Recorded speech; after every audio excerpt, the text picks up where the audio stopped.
Günaydın. 14 Temmuz Pazartesi, saat sabah 8'e çeyrek var.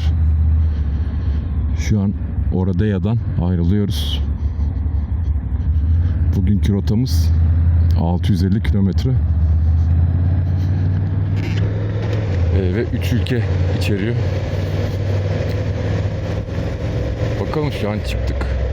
Bugün Macaristan'a geçiş yapacağız Romanya'da. Oradan Slovakya, oradan da Polonya'ya geçiş yapacağız. Sınır kapıları yok. Hepsi Schengen bölgesi. Bir tek Macaristan'da tahminen vinyet kontrolü yapılabilir.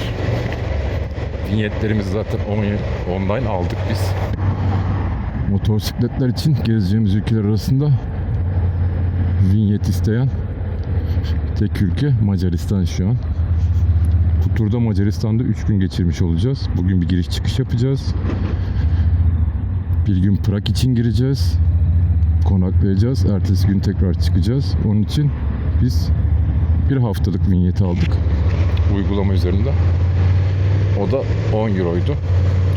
9.90. Günlük vinyet de alabilirsiniz. Günlük vinyet 4 euro.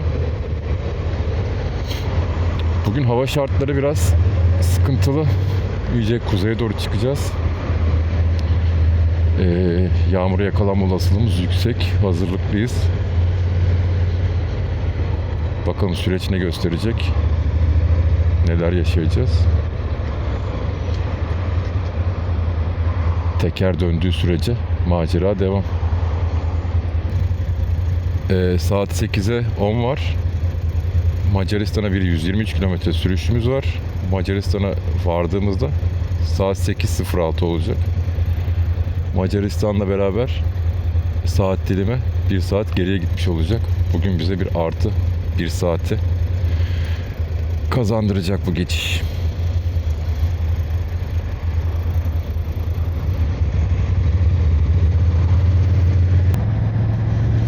Bugün pazartesi sabah, evet, Oradeya'da bayağı yoğun trafik var. Yani ufak bir şehir değil burası, anlaşılan. Zaten dün gezebildiğimiz kadarıyla gayet güzel bir şehir. Yani rotanız buraya düşerse ekleyebilirsiniz ama yolu unutmayın lütfen. Yol gerçekten çekilecek gibi değil. Dün birkaç kişiyle konuştuğumuz kadarıyla ana yollarıymış. Yani Romanya'da zaten çok fazla otoban yok. Yeni yapılıyor hepsi. Dün işte bir 200 kilometrelik sadece otobanda sürüş yaptık. Diğer yollarda bütün ana yolları git gel tek şeritmiş maalesef. Ve yoğunluk da ondan kaynaklı. Romanya'nın içerisinde bir yerden bir yere ulaşmak gerçekten sıkıntılı oluyor.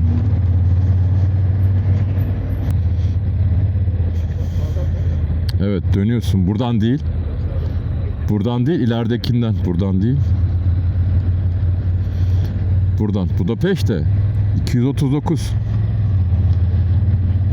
Şu an gitmiyoruz ama gideceğiz.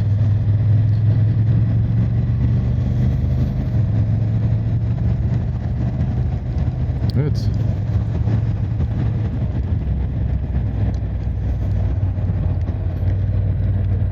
Evet, yapacak bir şey yok. Durup giyinsek mi?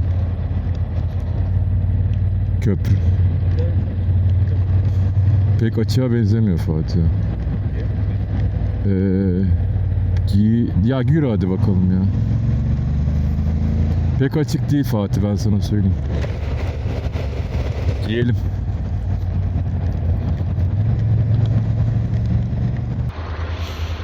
Tamam, ben hazırım.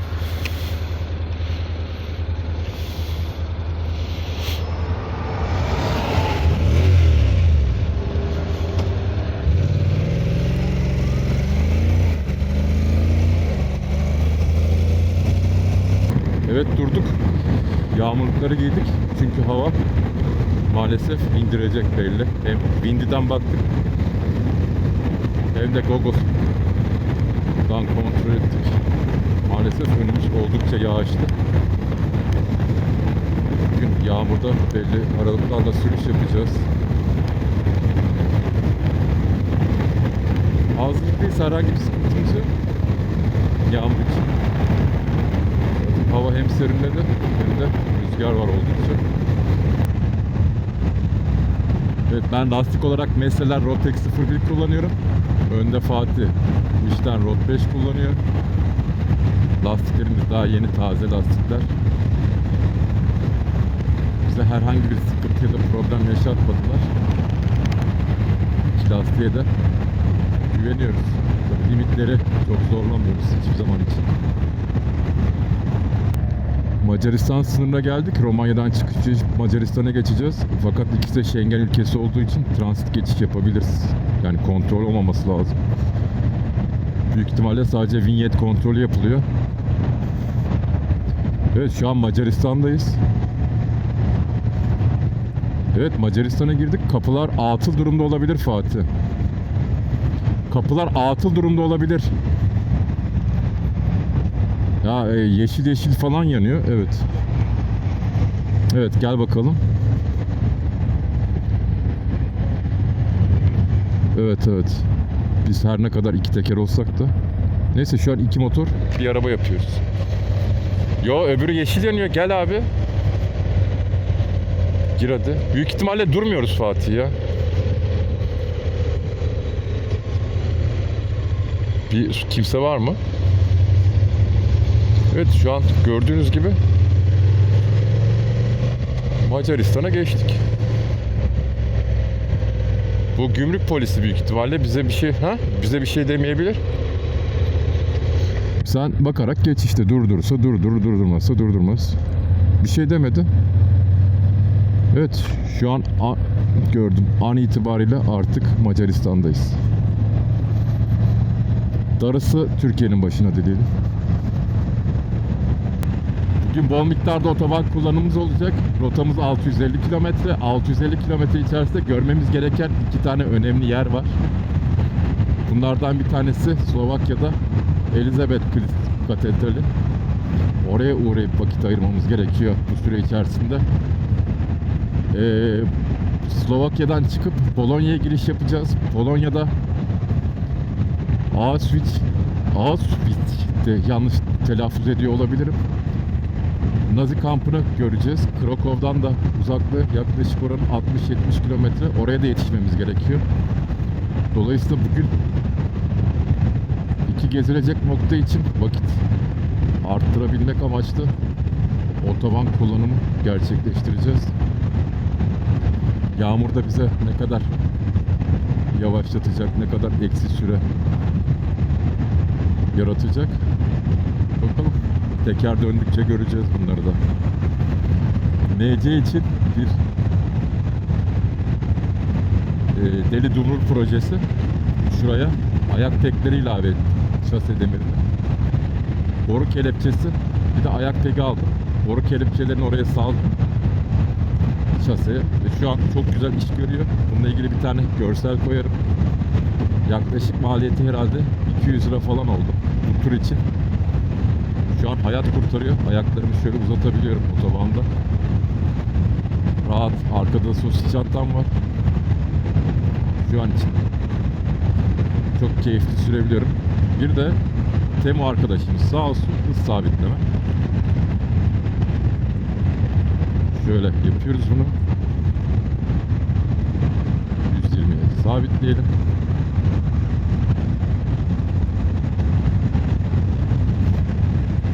İyidir.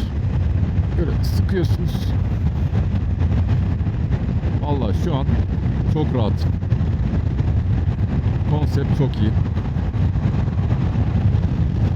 Elimde dinlendiriyorum. Yani elim çok zaten uzun, ayrı tutmam da sadece dinlendirebilecek kadar olması yeterli benim için. Biraz tutsun yeterli. Şuradan sıkarsanız daha rahat hareket ediyor. Şuna bastığınız anda bırakıyor. Gayet sorunsuz bir şekilde kullanıyor. Evet, şöyle bir değerlendirme yapalım. İstanbul'dan çıktığımızdan beri 1390 kilometre olmuş, 1400 kilometre. Bu arada İstanbul çıkışımız ben Tuzla'da oturuyorum. Tuzla'dan itibaren bu kilometre. İstanbul deyince Beylikdüzü ayrı bir dünya, Tuzla ayrı bir dünya. Arada bir artı 100 kilometre oynuyor maalesef. Toplam 58 dakika yakıt yakmış motor. Bu NC'nin verilerini kontrol ettiğimde aşağı yukarı pompayla %10 değerle, yani %10 skalasında hatayla tutuyor. Çok bir sapma yok. W litre arttıkça sapmada işte 100 litre olunca bir 10 litre olacaktır illaki. Beni duyabiliyor musunuz bilmiyorum ama bu yağmurlu Selanik'te otomarketten almıştım. Daha o zaman Türkiye çok keşfetmemişti Selanik'teki motomarketi. Yani çok böyle gündeme gelmemişti. Nordkap kendi markaları.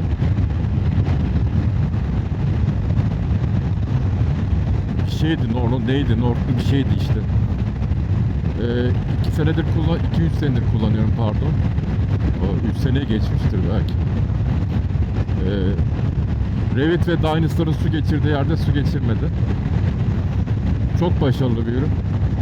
İçi komple file zaten. Çok rahat.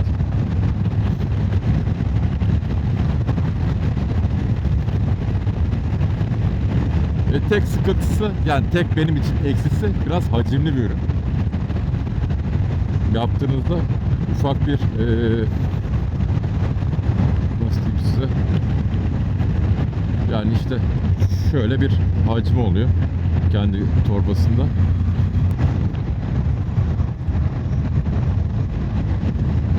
Nasıl? Ön lastiğinde fazla basınç var gibi. Onu bir kontrol edeceğim sonra. Evet, bu trafikte şeyden bahsedelim size. E-sim kullanıyoruz.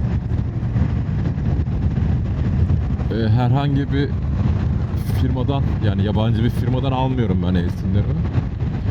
E-sim TR diye Konyalı bir arkadaşın yaptığı bir girişim var.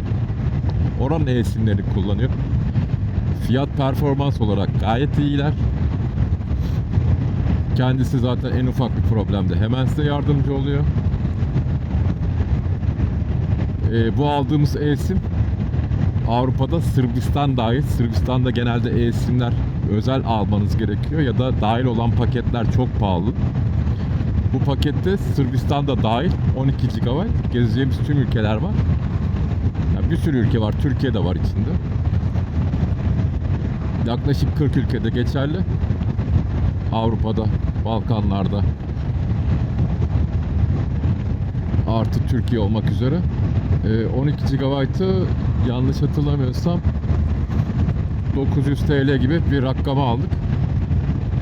İkimiz de kullanıyoruz ve çok da stabil, çok sorunsuz kullandık. Yani genelde diğer e-simlerde ülke değiştirdiğinizde sıkıntı yaşayabilirsiniz. Bunda hiçbir şey yok. Çok hızlı adapte oluyor. En ufak bir sorun yaşamadık. Ne bir bağlantı hızı ne bir şey. Bu arada tabii gezeceğimiz bütün bölgeleri çevrim dışı harita olarak da indirmiştik Google Maps'e. Oradan da bize veri tasarrufu sağlatıyor. Otellerde de işte Wi-Fi kullanıyoruz zaten. Bize fazlasıyla yetecek. Çok fazla didiklikte sosyal medya kullanmaya vaktimiz de zaten olmadığı için bu internet fazlasıyla yetiyor. İşte ailelerimizle görüşüyoruz. Otellerde de bağlanıyoruz. Bir sıkıntı yaşamadık. Bu arada anlattığım e-sim TR reklam değil, sadece çok memnun olduğum için aktardım. İlk kere bir e-simde problem yaşamıştım.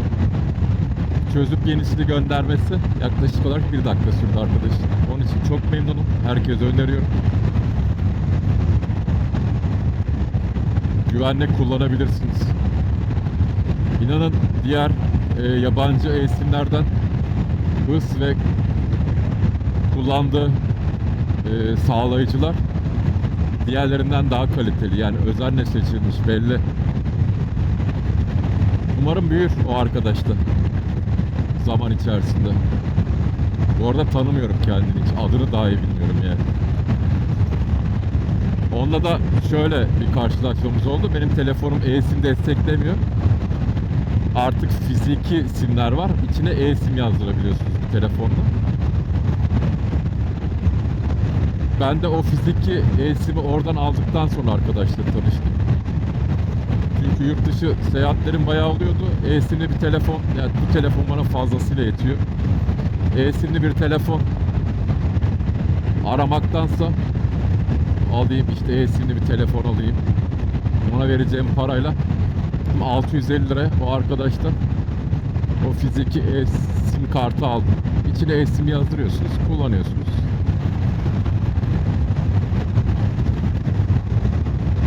Bayağıdır bir süredir de kullanıyorum.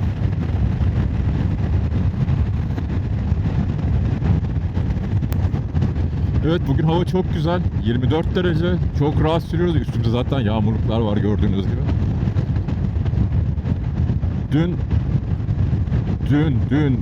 Dün aklınızdan çıkmayacak gerçekten. Yani çok sıcaktı. 36-37 dereceydi. İnanılmaz rüzgar vardı. Rüzgar bildiğiniz birisi fön makinesini açmış yüzünüze karşı tutuyordu. Bitmek bilmeyen, tükenmek bilmeyen bir trafik vardı. Dün gerçekten çok yorulduk. Yani hem sıcak yordu, hem trafik yordu, hem gidememek yordu.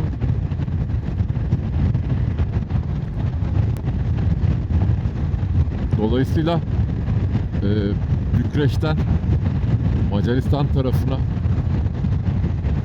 geçmek için başka bir rota kullanın. Yani ya da araya bir gün ekleyin. Dün biz 610 kilometre sürdük.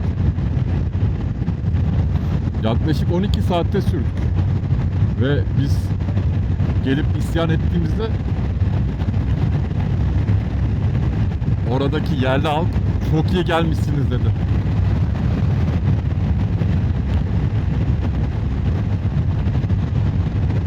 Yani inanmak istemiyorum. Eğer böyle bir rota yapmak istiyorsanız kesinlikle araya Sibio'yu ekleyin.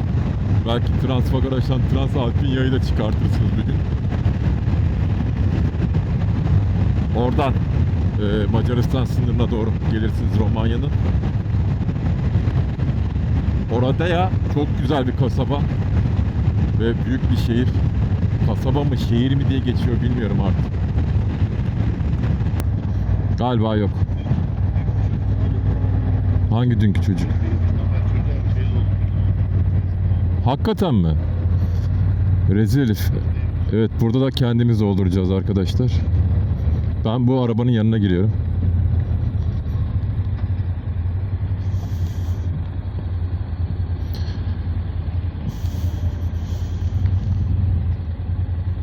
Macaristan'da benzin alacağız ve 10 alıyoruz. Getiriyoruz. Basıyoruz, herhalde çalışıyor. Vermiyor. Ha, verdi. Çok güzel. Bu arada daha ne kart ne bir şey. Burada kendiniz dolduruyorsunuz. Pompalar açık. İçeriye gidiyorsunuz. İçeride ödemesini yapıyorsunuz, numarayı söyleyeyim.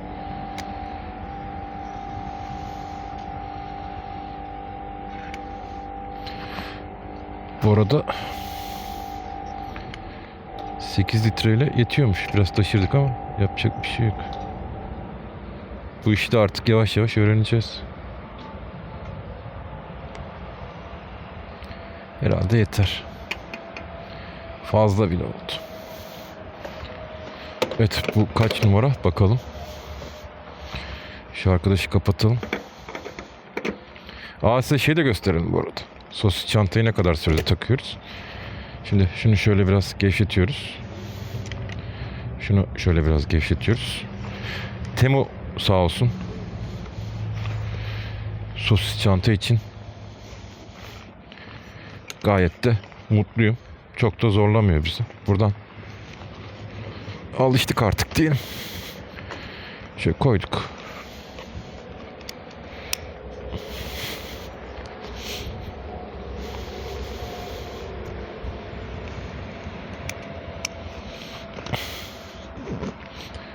Buradan geldirdik. Zaten şu kopçayı buraya bağlıyorum.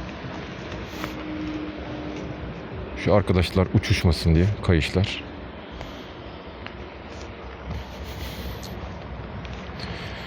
Bunu da buradan takıyoruz. Şu tarafı çok gerdirmiyorum zaten. Evet, bitti. Çok zorlamadı. Geldim.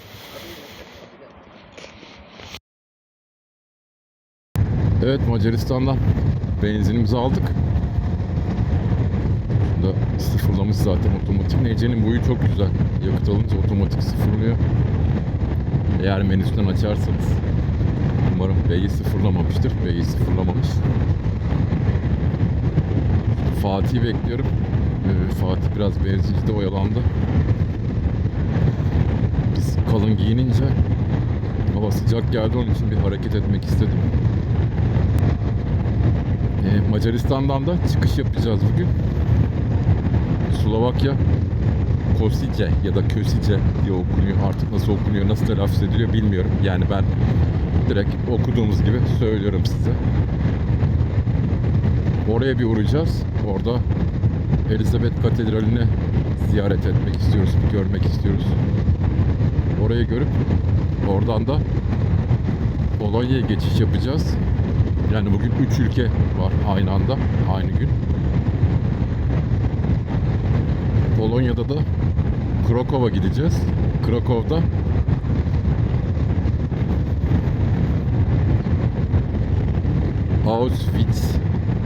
Auschwitz mi diye okunuyor ya da telaffuz ediliyor.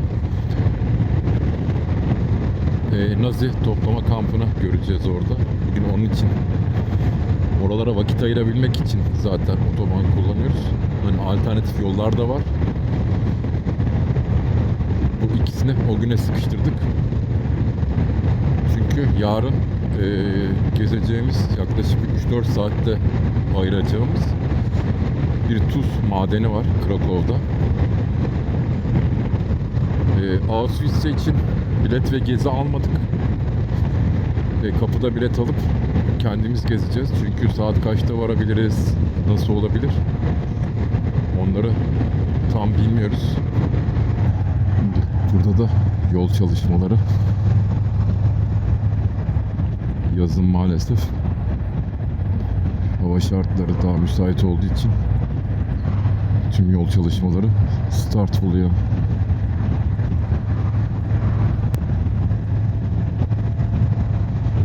Şuraya kamera koysaydınız da arkadaş, bu nedir? Uçanı kaçanı yakalarım diyor.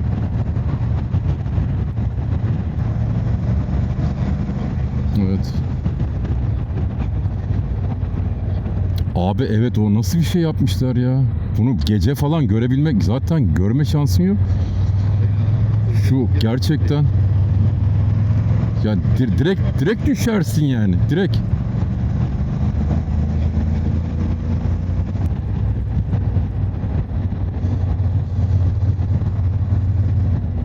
Buradan sağ. Bu arada SK kodu plakada Slovakya, SL Slovanya. Değil mi? Doğru. Evet. Ha? Herkese. Sen de dahil.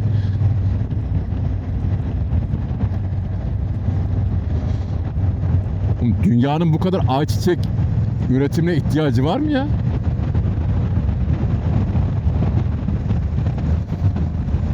Evet yani.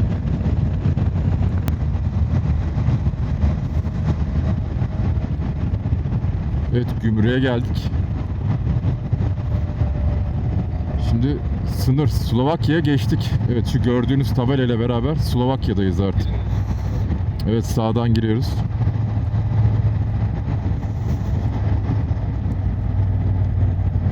Evet, Slovakya'ya girdik. Otoban kapalı. Onun için bizi Google daha önceden bir yönlendirme yapmış. Biz oraya atladık. Hem biraz tabela kurbanı olduk.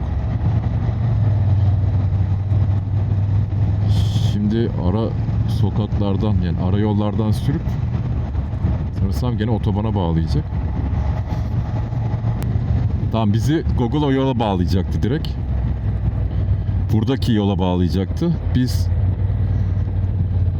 bir yukarıdan O çizip tekrar geri geldik buraya. Demek ki Google'u dinlemek lazım.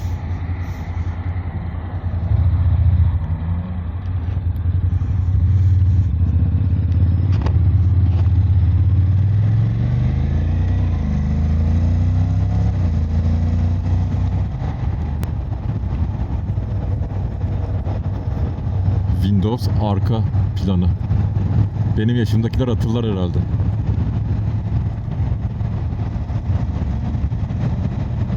Orada yaşımız da belli oldu.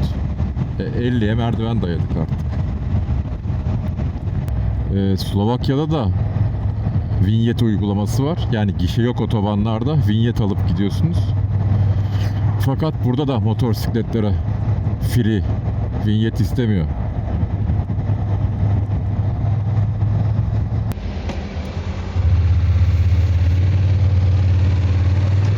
Raylar var, dikkat et.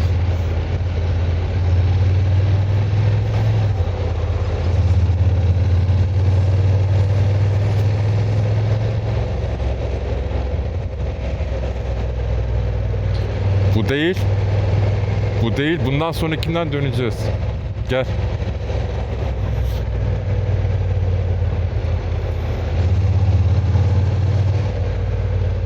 Burası dönüyoruz. Dönünce duruyoruz. Bekle.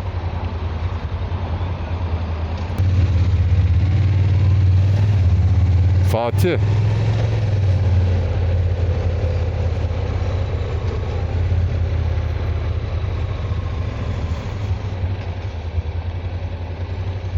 Gel benimle abi.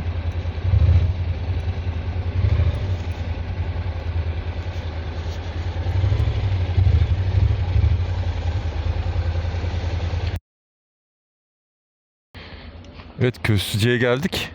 Katedrali gezdik. Biraz Old City'yi gezdik. Artık buradan çıkıp bugün Ağustos Beach kampını gezmeyi planlıyoruz.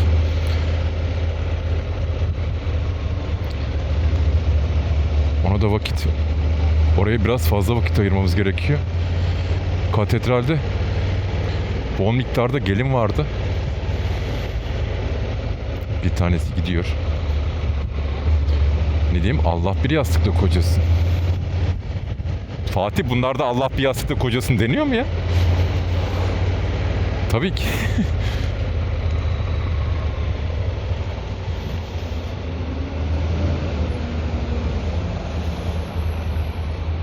Evet, start.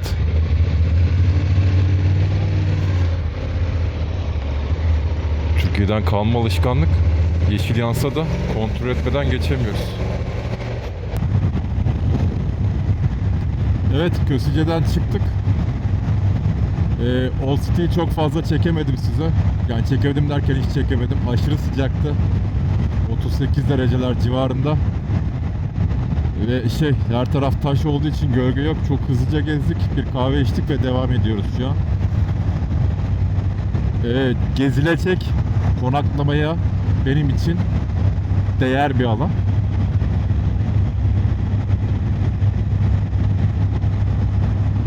Bir gece konaklama listemde mevcut olacak orası. Merak ettiğim bir şehirdi çünkü. Bu turu Eylül ayında bir de arabayla yapmayı planlıyorum. Bu turun biraz daha revize versiyonu olabilir belki. Benim eşim motora binmiyor. Hiç binmiyor. Scooter'a dahi oturtamadım. Dolayısıyla bu bölgeleri de seveceği bölgeler olduğu için, yani Avrupa ve diğer yerleri gezdik. Kuzey tarafını çok fazla gezmedik. Bu hem benim görsel olarak bakıp beğenecek mi beğenmeyecek mi diye bir denemem oldu. Yani onu bu kadar yola sürükleyemeye değecek mi değmeyecek mi, onun açısından bir değerlendirme oldu. Şu ana kadar stabil gidiyor. Birkaç noktasını Romanya tarafında revize edebilirim turun. Çünkü Bükreş orada ya sürüşü gerçekten çok rezil. Yani araya Sibiu'yu ekleyip arabayla ona belki Transfagaraşan, Transalpine yaptırıp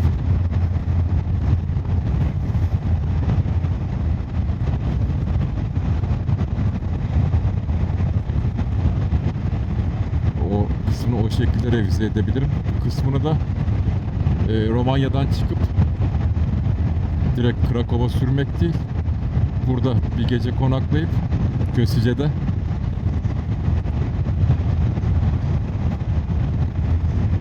ondan sonra Krakow'a geçmek olabilir. Bu bölgeler güvenli. Yani herhangi bir sıkıntı yaşamıyorsunuz. Biz çoğu yerde motorları dolu bırakıyoruz. Yani Romanya'da dahil olmak üzere. Dün Oradeya'da otelin önünde disk kili takarken millet bize güldü. Ne yapıyorsunuz siz falan dediler yani. Dedik böyle böyle. Yok öyle bir şey dediler. Hani çalınır malınır falan yok dediler. Yani her şey üstündeydi motorun. Termosundan tutun. Ne varsa üstünde bıraktık. Bir ben şu depo üstü çantasını alıyorum. Çünkü içinde her şeyim, ruhsatım, anahtar, pasaport, sigorta, ne ararsanız içinde. Onları ayıklamak istemiyorum. Onu zaten söküp şuradan kopçasıyla sırt çantası gibi alıyorum yanıma. Zaten rezerv depoya düştük, fark ettiysen. Ben düştüm şu an yani.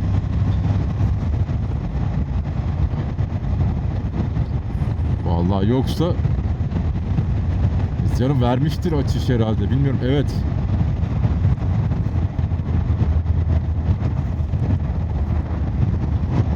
Bilmiyorum. Açacağız Google amcayı. En yakına götür bizi diyeceğiz.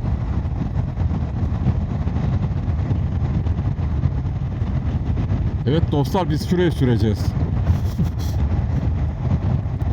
Bu pembe korkuluklar ne acaba ya? Çok cici gözüküyorlar.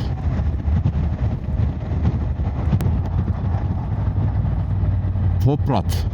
Burada bir mola verelim. NC'leri doyuralım. Biz biraz dinlenip tazelenelim.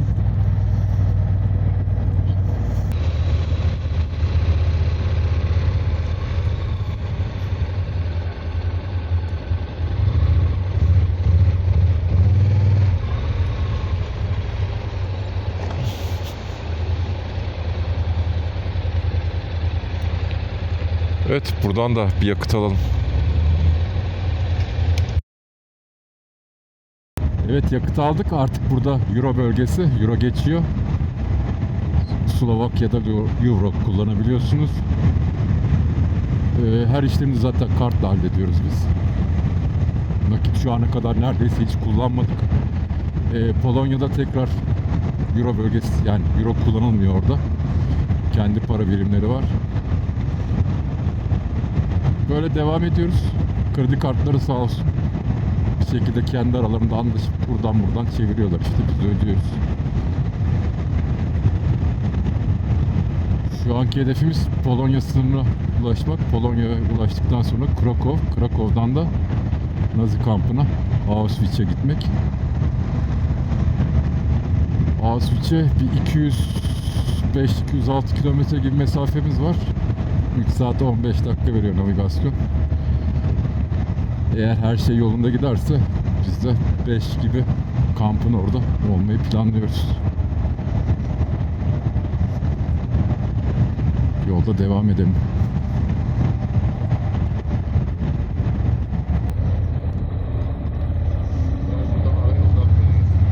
Buradan mı veriyor? Evet, buradan veriyor. Bak önümüzdeki araba da oradan gidiyor. Abi çok ilginç. Bekle abi, mecburen bekleyeceğiz.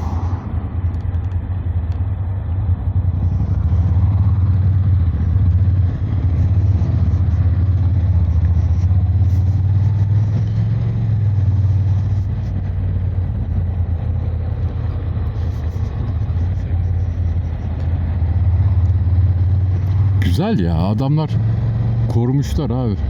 Biz katletmişiz. Ya şurada bir tane bina bütün rengi değiştiriyor yani.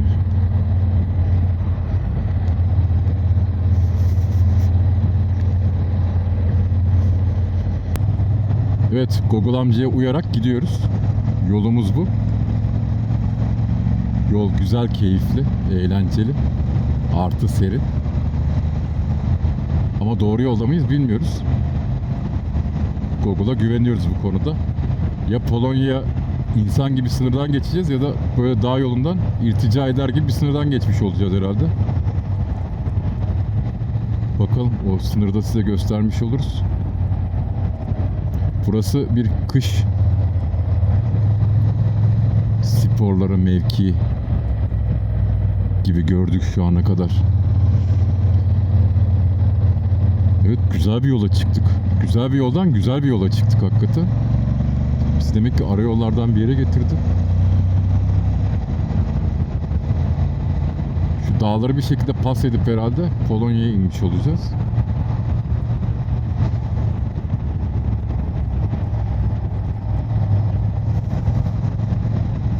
Bakalım, devam ediyoruz.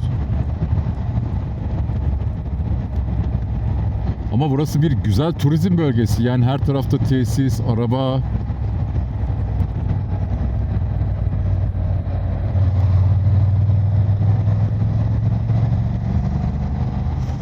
Of, çok güzel.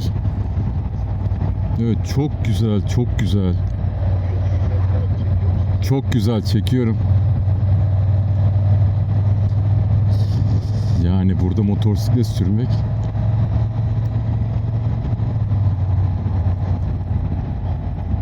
arkadaş, yok yok.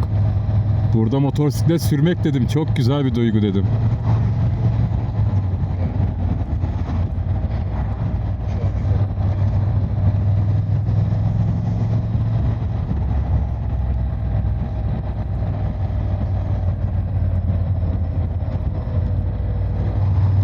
Baksana abi.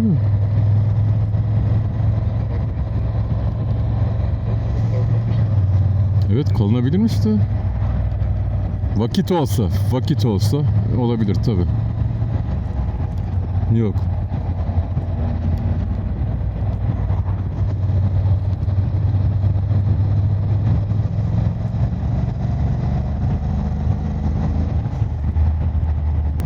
Evet, burası kışın. Kış sporları için bir cennet olur burası. Gerçi yaz için de dolu. Yani bütün tesisler dolu.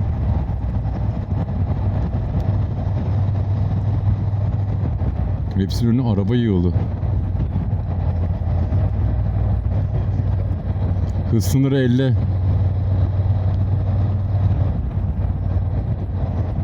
Abi şu kasabanın güzelliğine bak ya. Daha ne olsun ki? Şurada siz görmüyorsunuz, çok güzel bir dere var. Şakır şakır dere de akıyor.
Evet, Polonya'ya giriş yaptık.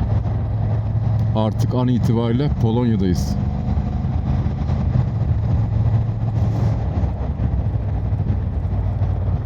Ne güzel değil mi? Hiçbir kontrol yok. Hiçbir şey yok.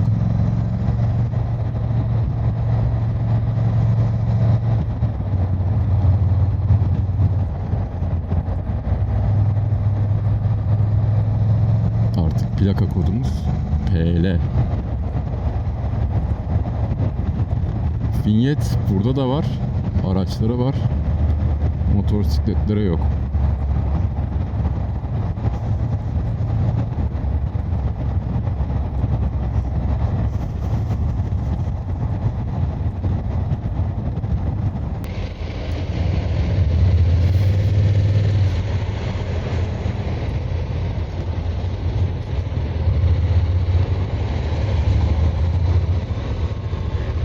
Bu arabadaki L ne şimdi?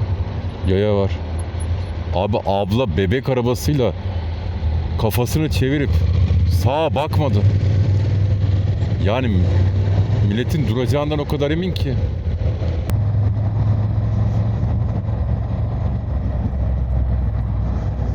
Sağdan Evet. Düz gidiyorsun, evet.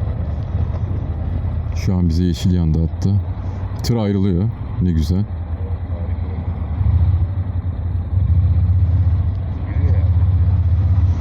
Buranın şeyidir. Abi Polonya çok bakımlı ama ya. Kasabaların güzelliğine bakar mısın? Yani bakımlıktan yana çok fazla yeşillik, hani ağaç da çok fazla ama hepsi de bakımlılar.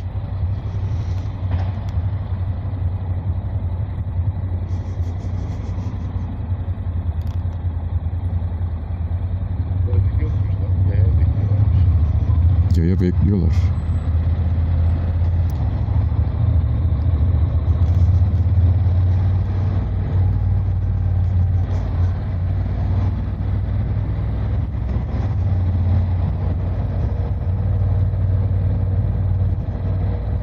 Evet, biraz dinlendik gene. Bu sefer biz dinlendik. Tazelendik. 78 kilometre bir yolumuz kaldı kampa kadar. Fakat 1 saat 40 dakika veriyor. Bakalım. Gitmeye devam ediyoruz. Şu önümüzde de bir yağmur bulutu var. Yakalanmadan yırtarsak iyi olacak gibi.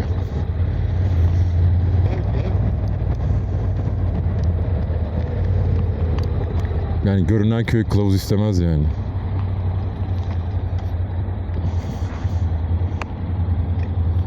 Hadi giyinelim. Yağmurluk giyeceğiz. Ben hazırım ya. Asfalta dikkat et. Duydun beni? Hadi bak.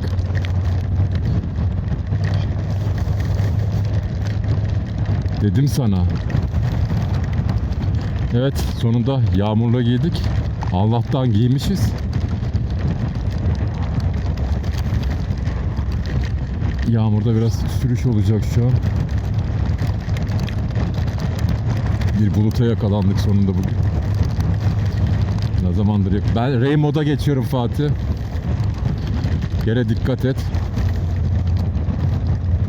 Ve sakin git. Şu an onlar da bizimle aynı gibiler.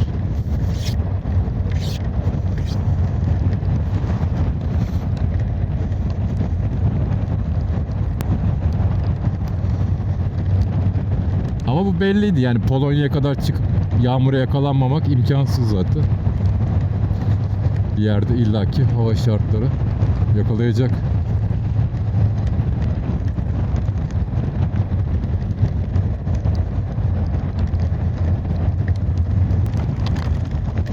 Evet, yavaş yavaş doluya doğru çeviriyor bu iş Fatih.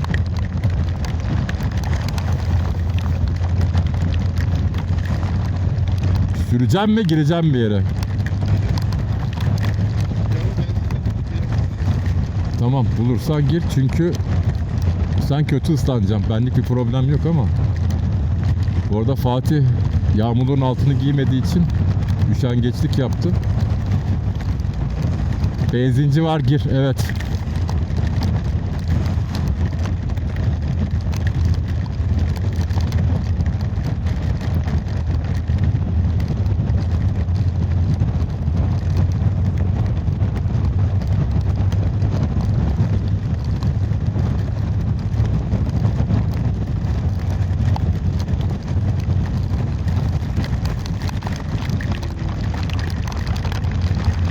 Yalnız dolu yağıyor.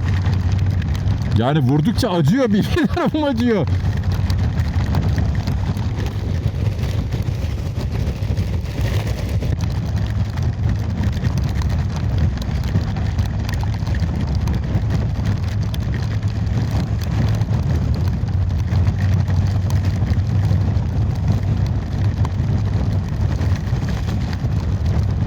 Benzinci nerede Fatih?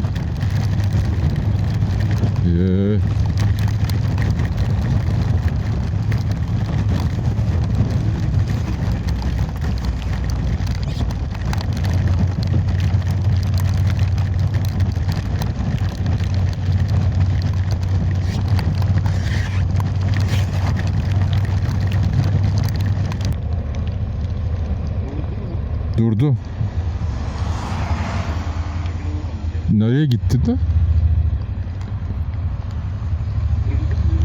Abi bak şurası yok Fatih, giyin abi, ileriye baksana, gözünü seveyim ya. Gel böyle abi, gel. Ha. Gel şöyle.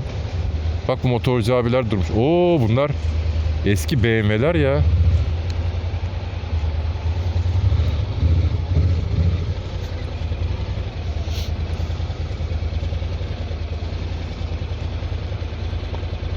Evet, biraz mola verelim.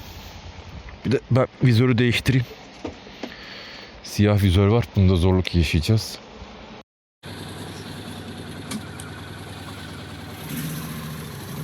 Vizörü değiştirdik. Yola devam. Yağmurda zaten. İleride bir ihtimal yağmurda yakalanırız.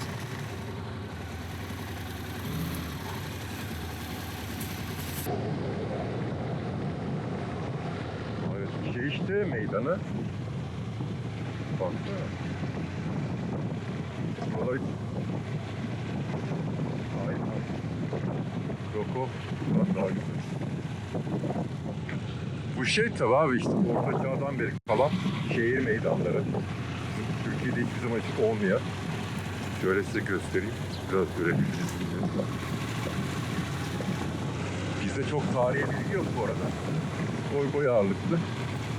Görelim. Biraz keyifli sürelim. Gezmeye devam edelim.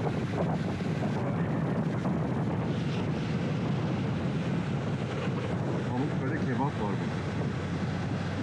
Tarihi bir kültür.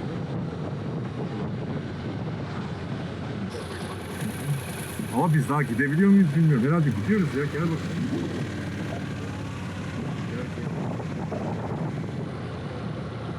Evet, kampa geldik. Şu an buraya araç giriyor mu girmiyor mu bilmiyorum. Buraya kadar geldik. Burada resim çekilmek istiyoruz. Burayı da gezmek istiyoruz.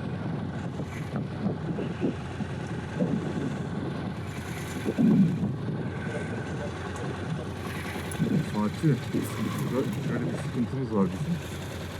Burada bu araç, bu motorları biz bırakamayabiliriz. Şöyle yapalım.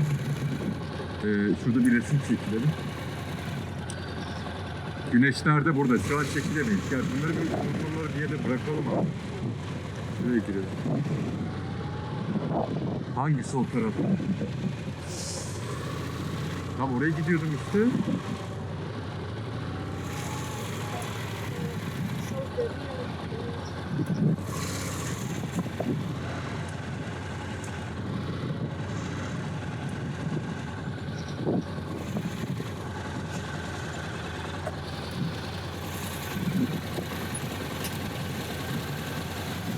Evet, burada kapatalım. Gezelim.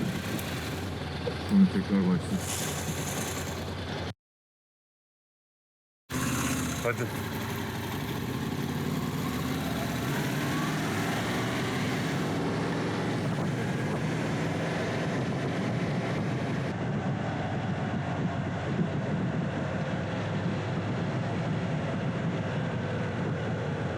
Şerit güzel, sağa dönüyor. Neydi ya?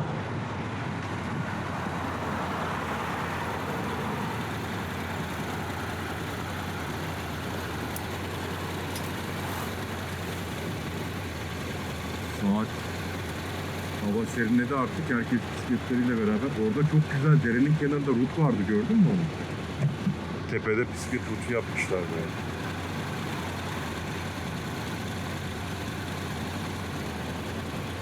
Baksana, herkes bisikletle. Bir dahaki turu bisikletle mi yapsak Fatih? Göbeklerimiz erir. Yok, kalmayız ya. Kadıköy'den çıkarız gene. Birinci köprüye gelmeden bizi çekerler zaten.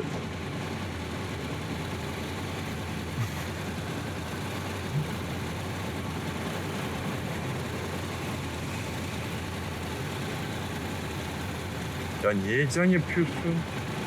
Geldik zaten, 2,5 kilometre kaldı.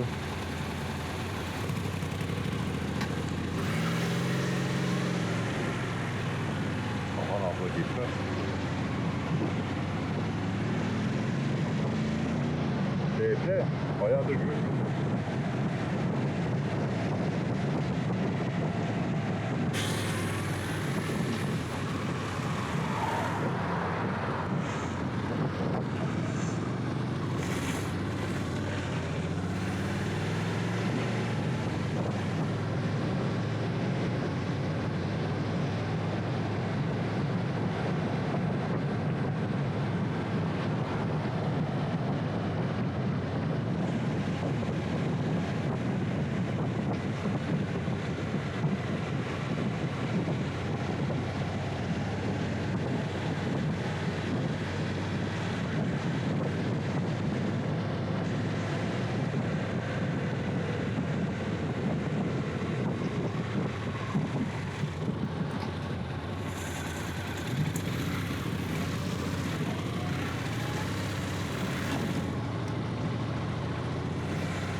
Buradan gireceğiz.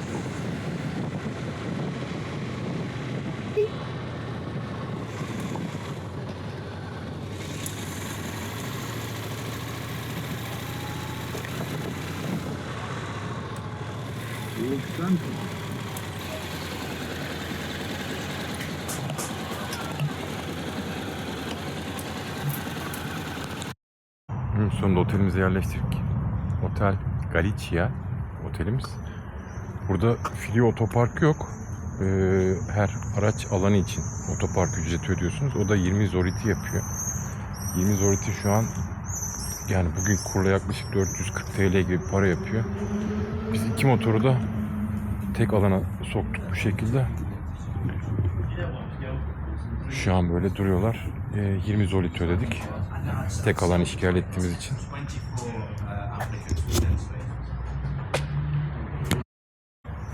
Saat 9 bu arada. Buranın saatiyle. Şu an Türkiye'de saatler 10. Şimdi bir toparlanıp Ostia'ya doğru inip bir şeyler atıştıracağız. Yarın buradan teker dönüş saatimiz 10 gibi planlıyoruz.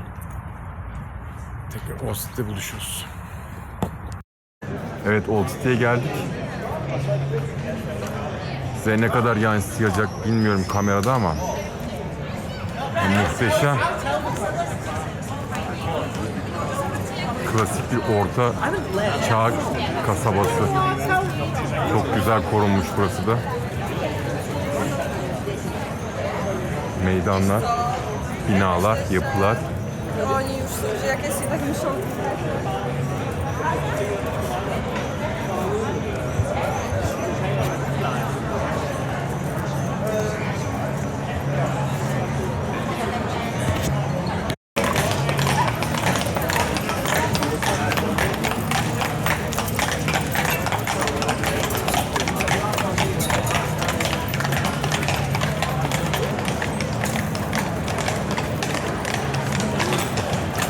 Şansımıza hava da çok güzel. Ya nereye gezdiğimizi şaşırdık. Bayağı bir vakit ayıracağız anlaşılan buraya.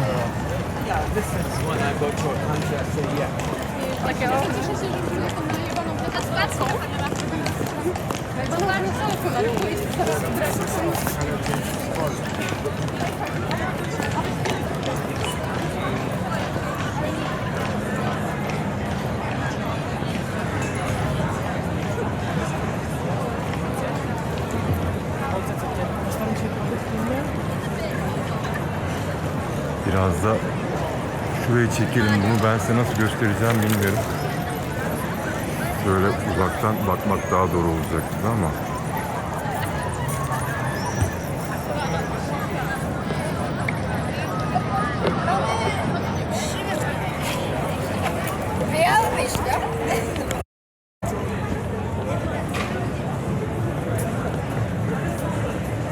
Her sokağa ayrı bir güzel.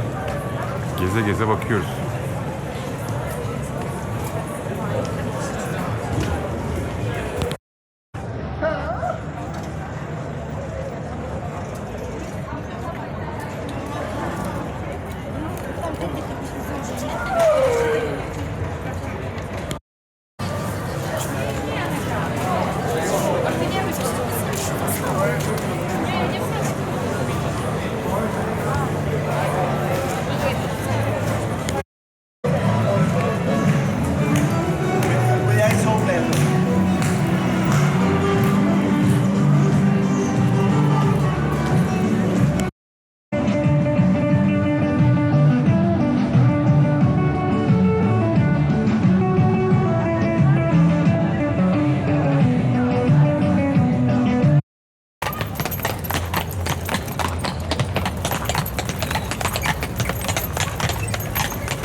Evet, saat gece 12 yaptık.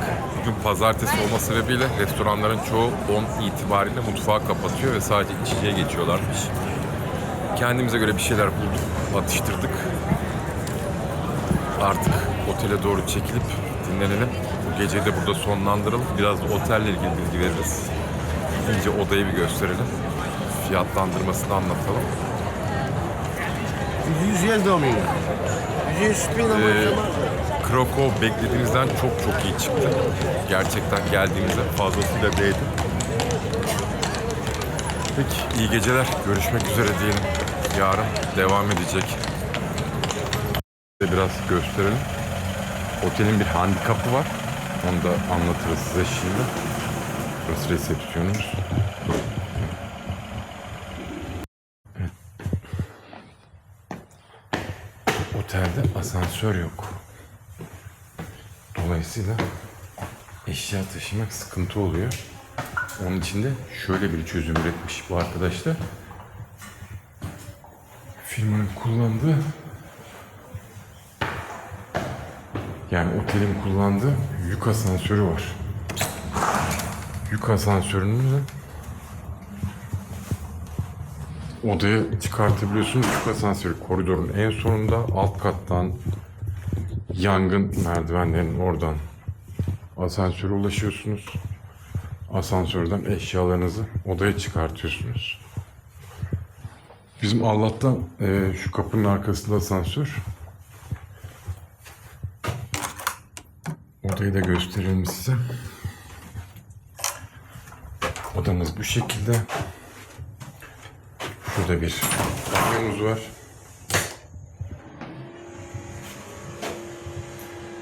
Maalesef dağınık, malum. Burada da bir odamız var. Odamız da bu şekilde. Bu odayı biz Şubat ayında 950 TL'ye tutmuştuk. Kahvaltı dahil, otopark için 20 zloty ödedik. Yani motor başına 10 zloty ödedik.